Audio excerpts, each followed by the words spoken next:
नाजरीन, आज का हमारा मौजू है गलत फहमी का शिकार मर्द। मर्द का ख्याल है कि औरत को जिस कदर खुशी मुबाशरत से हासिल होती है, इस कदर और किसी चीज से हासिल नहीं होती। लेकिन जब तक औरत मुबाशरत के लिए तैयार ना हो, उसे खुशी और मुसरत हासिल होने का सवाल ही कहाँ पैदा होता है। लेकिन मर्द के सामने उसकी खुशी का सवाल ही नहीं होता, और बेचारी औरत भी अपनी खुशियों का गला घोंट कर मर्द की खुशी को मुकद्दम समझने लगती है।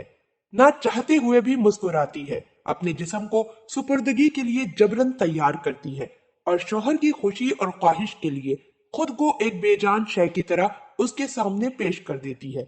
और इस तरह मर्द को अपनी वहशियाना हरकतें करने का भरपूर मौका मिल जाता है। औरत की ये खामोशी और सुपुर्दगी उसके इस ख्याल को और भी पुख्ता कर देती है कि औरत महज जिमा की भूखी होती है, और दुनिया में महज जिमा ही एक ऐसा वाहिद जरिया है जो औरत की तमाम तर परेशानियों, तकलीफों और थकान को दूर कर सकता है, और फिर यह रोजाना का मामूल बन जाता है।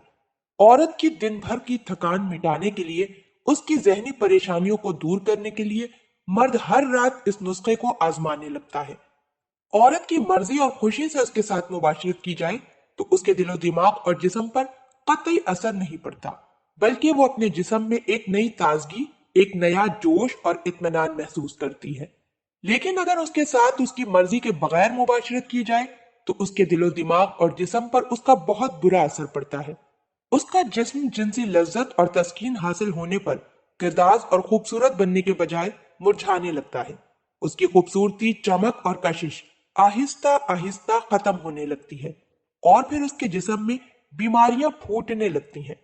आमतौर पर लोगों का ख्याल है कि औरत और मर्द के आज़ाई तनासुल अपने फेल को अंजाम देने के लिए किसी भी वक्त तैयार हो सकते हैं। उसके लिए किसी वक्त और उसूल की पाबंदी जरूरी नहीं है। लेकिन यह ख्याल कतई गलत है। इस दलील के साथ यह भी सोचना जरूरी है कि अगर ऐसा किया गया तो उसका नतीजा क्या निकलेगा। मुबाशरत के लिए वक्त का इंतखाब निहायत जरूरी है। इस काम के लिए ऐसा वक्त मुंतखब करना चाहिए जब इसके इस काम में कोई भी शय खलल अंदाज ना हो सके। अल्लाह पाक हम सबको दीन की समझ अता फरमाए और उसके मुताबिक जिंदगी बसर करने की तौफीक अता फरमाए। आमीन।